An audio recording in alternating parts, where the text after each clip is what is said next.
ओम शांति। आज बाबा की 4 मार्च की मुरली सुनते हैं।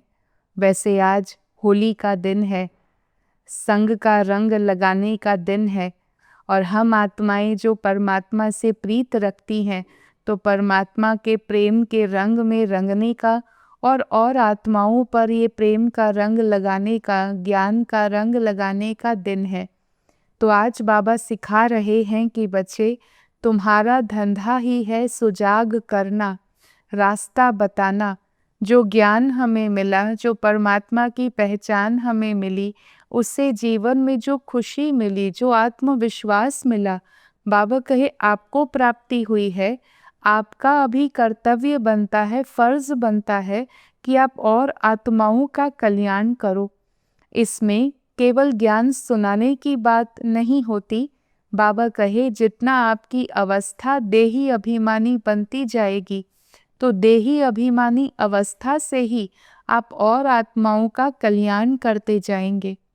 आत्मा रूप में अति सूक्ष्म बिंदी, परमात्मा भी रूप में बिंदी, और परमात्मा ज्ञान के सागर, अखुट ज्ञान का भंडार उस आत्मा में भरा हुआ और आत्मा में 84 जन्मों का पार्ट भरा हुआ। तो बाबा कहे बच्चे विचार करो कितनी बड़ी कुदरत है ये, जो इतनी छोटी सी आत्मा इतने जन्मों का पार्ट उसमें छिपा हुआ है, भरा हुआ है। तो ये जो कुदरत है उसका आश्चर्य, उसका अनुभव बच्चों को करते रहना है। साथ साथ आपस में जब व्यवहार करते हैं, हम तो परमात्मा के बच्चे, प्रेम का रंग लगाने वाले, ज्ञान का रंग लगाने वाले। बाबा कहे आपस में फिर आपको बहुत प्यार से रहना है। कोई भी ऐसा संस्कार जैसे लड़ना, झगड़ना या मतभेद में आना, बाबा कहे ये संस्कारों को चेंज करने के लिए ही तो ज्ञान और योग है। तो ज्ञान और योग के सहारे अपने पुराने संस्कारों को हमें चेंज करना है और अटेंशन जितना देंगे, बाबा कहे उतना अपने आप को परिवर्तन करना इजी भी हो जाएगा। तो ऐसे संस्कारों को बदलना, बाबा को याद करना, जो सुखद आश्चर्य है ब्राह्मण जीवन के, उन सुखद आश्चर्यों के अनुभव में भी हमें रहना है। बाबा तो कहे मैं गाइड बन कर के आया हूँ आप आत्माओं को वापस शांति धाम ले जाने के लिए। जैसे मनुष्य हैं तो मनुष्य आत्मा गाइड बनती है, ऐसे आत्मा है तो आत्मा के लिए जो गाइड हैं वो परम पिता परमात्मा गाइड बनते हैं। लेकिन हाँ, घर जाना है, फिर राजाई में आना है, और बाबा जानते हैं कि राजा बनने में मेहनत ज़रूर है, पुरुषार्थ ज़रूर करना चाहिए, और इसमें भी देह अभिमान को जीतना ये तो बहुत बड़ा पुरुषार्थ है। बाबा कहे कई बच्चे हैं थोड़ा अपनी नवाबी दिखाते हैं, यहाँ ही कुछ ठाट बाट में रहते हैं या आकर्षण में आ जाते हैं। उदाहरण बाबा कहे अच्छी घड़ी देख ली तो दिल हुई खरीदें पहने। अब बाबा कहे कितना उसमें बुद्धि योग जाता है, उसकी संभाल करनी पड़ती है, ख्याल चलता है कि कहीं कोई ले न ले, कहीं कुछ हो न जाए। तो इसीलिए बाबा हमें बहुत ही सिंप्लिसिटी सिखाते हैं कि बच्चे न बहुत ऊंचा और ना ही बहुत नीचा। तो ऐसे सिंपल जितना हम रहेंगे तो उतना अनेकों के सामने सैंपल रहेंगे। वैसे भी जो कहते हैं जितना हमें आवश्यक है बस उतना ही यूज़ करना है। अगर उससे ज़्यादा लेते रहें तो ये भी प्लैनेट पर भी एक बोझ बनता जाता है। इसीलिए आवश्यकताओं को सीमा में रखना, जितना है उतने में संतुष्ट रहना, आवश्यकता अनुसार ही और चीज़ें लेना, इन बातों पर हमें ज़रूर ध्यान देना चाहिए। साथ साथ भगवान मिला, भाग्य विधाता मिला। भाग्य विधाता मिला अर्थात कि वो हमारा बन गया। तो बाबा कहे बच्चे जब भगवान भाग्य विधाता मिला है तो आप अपने भाग्य के गुण गाओ, भाग्य विधाता के गुण गाओ। आप सदा प्रश्नों से पार रहो। हाँ, आत्मा में कोई ना कोई कमी या कमज़ोरी होती है, पर बाबा इशारा दे रहे हैं कि बच्चे कमी कमज़ोरियों के गुण नहीं गाना, भाग्य के गुण गाना, तो आप सदा प्रसन्न चित्त, प्रश्नों से पार प्रसन्न चित्त रह सकेंगे। साथ साथ बाबा के बच्चे बने हैं तो बाबा कहता बच्चे एक नामी से, अर्थात मेरा तो एक शिव बाबा, दूसरा न कोई। ऐसे एक नामी से चलना और इकोनॉमी से भी चलना, यही ब्राह्मण जीवन में सफलता का आधार है। तो जहाँ सफल होना है तो वहाँ हमें एक नामी और इकोनॉमी पर अटेंशन भी देना है। तो आइए परमात्मा के ज्ञान के रंग में रंगते हुए आज हम सच्ची होली मनाते हैं। मीठे बच्चे, तुम्हारा धंधा है मनुष्यों को सुजाग करना, रास्ता बताना। जितना तुम देही अभिमानी बनकर बाबा का परिचय सुनाएंगे उतना कल्याण होगा। प्रश्न है, गरीब बच्चे अपनी किस विशेषता के आधार पर साहूकारों से भी आगे जाते हैं? हर एक की अपनी विशेषता होती। बाबा कहे गरीब हैं तो कुछ तो क्वालिटी है, खूबी है। बाबा कहे गरीबों में दान पुण्य की बहुत श्रद्धा रहती है और भक्ति भी वे बहुत लगन से करते हैं, तो इसीलिए उनको आगे जाने का मार्ग, अपॉर्चुनिटी जो है वो ज़्यादा होती है। ओम शांति। तुम मात पिता हम बालक तेरे, तुम्ही कृपा से सुख घनेरे। ये ज़रूर परम पिता परमात्मा की महिमा गाई हुई है। ये महिमा क्लियर है क्योंकि वो रचयिता है। उनको ज्ञान का सागर, नॉलेजफुल कहते हैं, तो ज़रूर उनके पास ज्ञान है। कौन सा ज्ञान? सृष्टि चक्र कैसे फिरता उसका ज्ञान है, क्योंकि वही ज्ञान सागर पतित पावन है। परमात्मा की महिमा है और परमात्मा की महिमा को भी एक्यूरेट समझना ज़रूरी है। वे आकर हमें ज्ञान देते हैं। नॉलेज इज़ माइट, ज्ञान से आत्मा में पावर आती है। हम अपने संस्कारों को चेंज करते हैं, हम पतित से पावन बनते हैं। सतयुग त्रेता में सुख का राज्य चला आया। देखो कैसे बाबा ने हमको चक्र के नॉलेज में समझाया। सतयुग त्रेता में सुख का राज्य चला आया। वो राज्य कब और कैसे स्थापन हुआ ये तुम बच्चों ने अभी समझा है। बाबा कहे मैं कल्प कल्प कल्प के संगम युग पर आता हूँ। कलयुग का अंत है पतित दुनिया और सतयुग की आदि है पावन दुनिया। तो दोनों का जब संगम होता, अंत और आदि के बीच का समय, तब शिव बाबा आते हैं। मैं बाबा भी हूँ, तुम बच्चों को वर्षा भी दूंगा। कल्प पहले भी दिया था, बिकॉज प्रकृति वो साइक्लिकल रूप में चलती। तो बाबा कहे कल्प पहले भी दिया था। आत्माएं सब वास्तव में ऊपर से उतरती हैं परम धाम से। मेरा भी अवतरण है, सबको पुनर्जन्म में आना ही है। बाकी हाँ, शिव बाबा वो पुनर्जन्म नहीं लेते हैं। ब्रह्मा बाबा द्वारा स्थापना, क्योंकि शिव बाबा को अपना शरीर नहीं है ना, तो खुद बताते हैं कि मैं इनके बुजुर्ग तन में प्रवेश करता हूँ। ये स्वयं ब्रह्मा बाबा की आत्मा, ये स्वयं अपने जन्मों को नहीं जानते हैं। इनके बहुत जन्मों का के अंत का यह जन्म है। तो ये भी जो पॉइंट्स हैं वो बुद्धि में रखनी है। हाँ, चक्र बाबा बताते हैं सतयुग त्रेता द्वापर कलयुग, जन्म बाई जन्म आगे बढ़े, स्मृति से विस्मृति की ओर आ गए। बाबा कहे पॉइंट्स याद रखनी है। अब पॉइंट्स तो ढेर हैं, बिगर नोट किए याद रह भी ना सके। बाबा इतना नज़दीक है, ब्रह्मा बाबा शिव बाबा के बहुत नज़दीक है, उनका रथ है। पर वो भी कहते हैं कि सब पॉइंट्स समय पर याद आ जाएं, ये मुश्किल है। इसीलिए पॉइंट रूप बनना और उस सुप्रीम पॉइंट को याद करना, ये एक बहुत अच्छी प्रैक्टिस है। ये इंश्योर करने के लिए कि सही समय पर सही पॉइंट आत्मा को टच हो जाए। वैसे तो याद आ भी सकती हैं पर कई बार भूल भी जाती हैं। अब उसके लिए क्या करें, तो बाबा से कनेक्ट करें, बाबा को बुद्धि सरेंडर करें, बाबा से कहें बाबा इस आत्मा को आप जो देना चाहते हैं आप मुझ द्वारा इस आत्मा को वह पॉइंट दे दीजिए, वो लाइट वो माइट आप दे दीजिए। जब हम ऐसी अवस्था से बैठते हैं तो बाबा हम इंस्ट्रूमेंट को यूज़ करते हैं और सामने वाली आत्मा को जो प्राप्ति चाहिए उसकी प्राप्ति की आश पूर्ण करते हैं। नई सृष्टि को स्वर्ग कहा जाता है, अभी है नर्क। बाबा कहे मैं कल्प कल्प के संगम पर आकर तुम बच्चों को राजयोग का ज्ञान देता हूँ।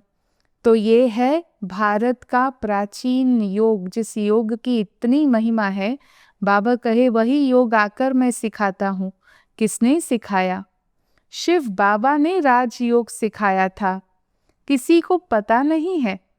शिव जयंती, अब निराकार परमात्मा की जयंती दिखाते हैं, पर वो आए कैसे, आकर के क्या किया, समझना भी तो जरूरी है।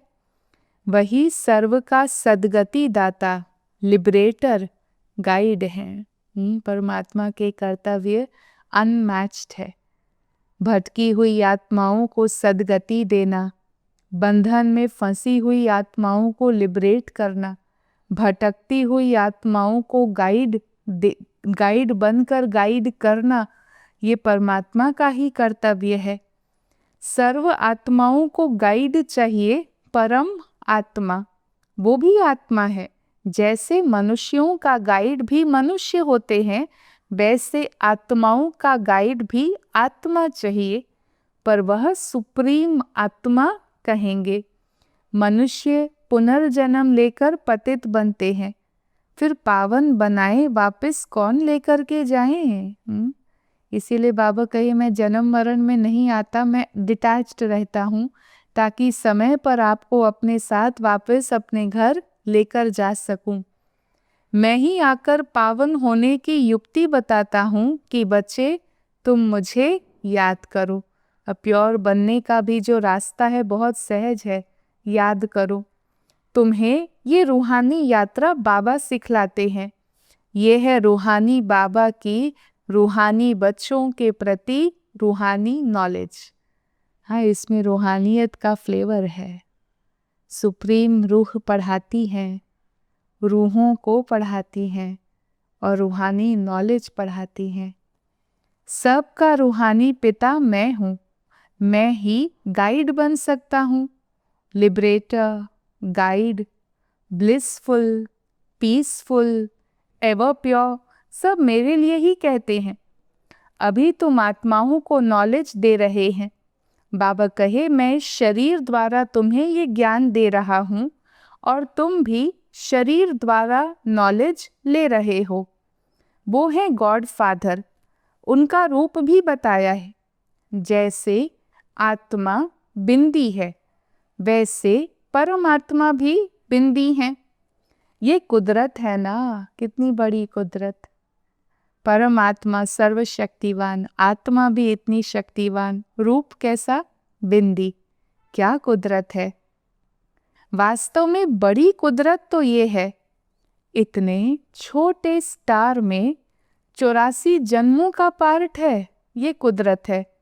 बाबा का भी ड्रामा में पार्ट है। भक्ति मार्ग में भी तुम्हारी सर्विस करते हैं। तुम्हारी आत्मा में 84 जन्मों का पार्ट अविनाशी है। इसको भी कहा जाता है कुदरत। इसका वर्णन कैसे करें? इतनी छोटी सी आत्मा है। ये बातें सुनकर तो वंडर खाते हैं। आत्मा है भी स्टार मुआफिक। 84 जन्म एक्यूरेट भोगती है, सुख भी एक्यूरेट पाती है। कुदरत है। सचमुच कुछ चीज़ें तो बियॉन्ड कॉम्प्रिहेंशन है, बस उसको महसूस करना और उसका सुख पाना। It transcends all logic. बाबा कहे क्या क्या कुदरत है। परमात्मा आत्मा को पावन बनाते, 84 जन्मों की कहानी सुनाते, छोटी सी आत्मा पार्ट इतना बड़ा, एक्यूरेट सुख पाना। बाबा भी हैं आत्मा, परम आत्मा। उनमें सारी नॉलेज भरी हुई है जो बच्चों को समझाते हैं। तो ये है सारी नई बातें जो मनुष्य पहली बार सुनते हैं। वो सुनकर कहेंगे इनका ज्ञान तो बिल्कुल अलग है, आज तक कभी भी शास्त्रों आदि में सुना ही नहीं है।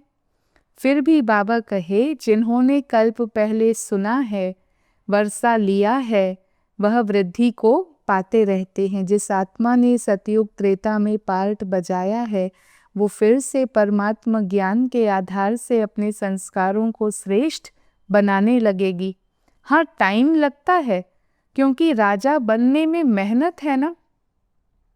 बच्चों को पढ़ाई पढ़नी है, स्वर्ग का मालिक बनना है। स्वर्ग और नर्क अनेक बार पास हुआ है, अभी दोनों पास हुए हैं। अभी है संगम। बाबा कहे अभी ना स्वर्ग में है ना नर्क में है, अभी संगम पर है। फिर सतयुग में ये नॉलेज नहीं होगी, सुख सब होंगे पर समझ नॉलेज जो अभी है वो नहीं होंगी। इस समय तुम बच्चों की बुद्धि में पूरी नॉलेज है। लक्ष्मी नारायण को यह राज्य किसने दिया था तुम बच्चों को अभी मालूम है। इन्होंने ये वर्षा किनसे पाया। ये यहाँ पढ़ाई पढ़कर स्वर्ग के मालिक बनते हैं, फिर वहाँ जाकर महल आदि बनाते हैं। तो ये भी महल आदि बनाने की भी बहुत सुंदर पार्ट है, रूपरेखा है। बाबा कहे वहाँ जैसे मनुष्यों की आयु बड़ी होती है ना, वैसे मकान की भी आयु बड़ी होती है।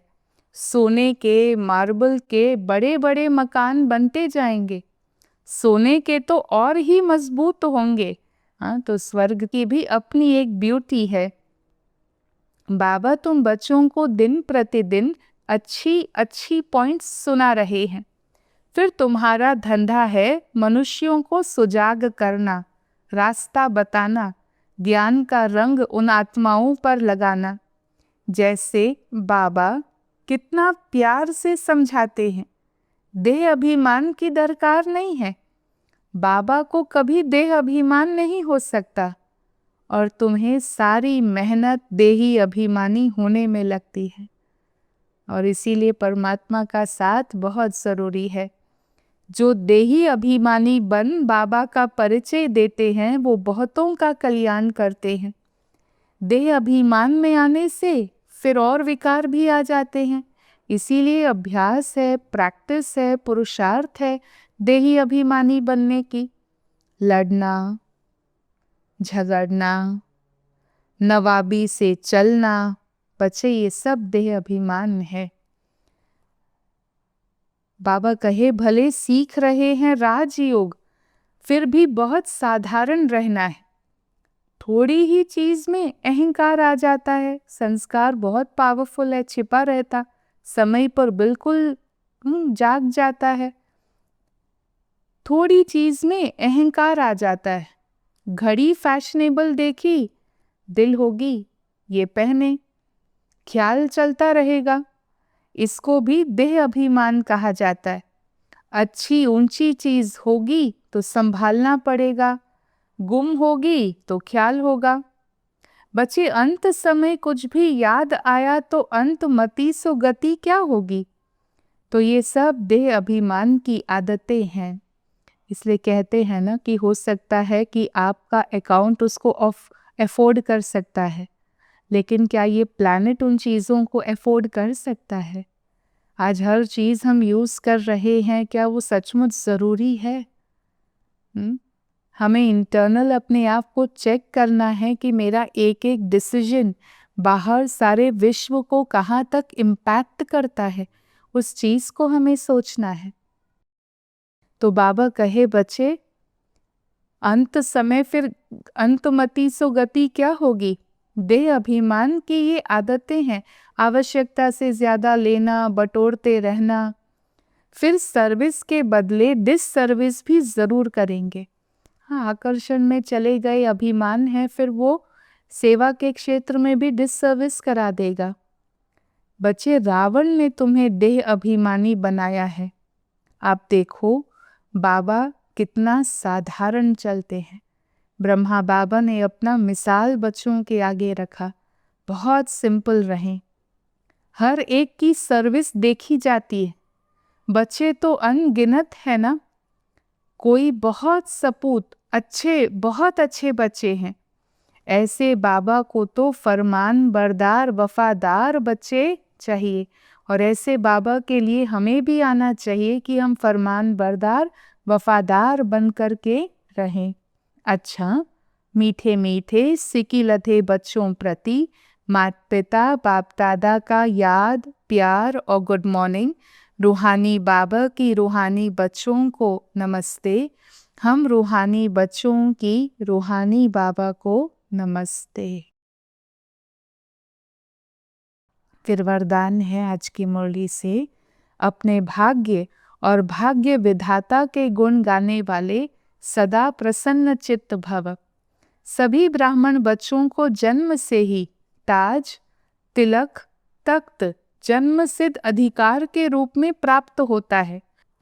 तो इस भाग्य के चमकते हुए सितारे को देखते हुए अपने भाग्य और भाग्य विधाता के गुण गाते रहो तो गुण संपन्न बन जाएंगे। अपनी कमजोरियों के गुण नहीं गाओ, बाबा सिखाते, भाग्य के गुण गाओ, भाग्य विधाता के गुण गाओ, तो प्रश्नों से पार रहो, तब सदा प्रसन्न चित्त रहने का वरदान प्राप्त होगा। फिर दूसरों को भी सहज ही प्रसन्न कर सकेंगे। स्लोगन है, एक नामी और इकोनॉमी से चलना ही ब्राह्मण जीवन में सफलता का आधार है। एक नामी अर्थात एक शिव बाबा की याद में रहना, एक के भरोसे पर रहना, और इकोनॉमी अर्थात मन से धन से हर रीति से इकोनॉमिकली चलना, आवश्यकताओं को बहुत कम रखना। बाबा कहे इसी से जीवन में सफलता प्राप्त होगी। ओम शांति।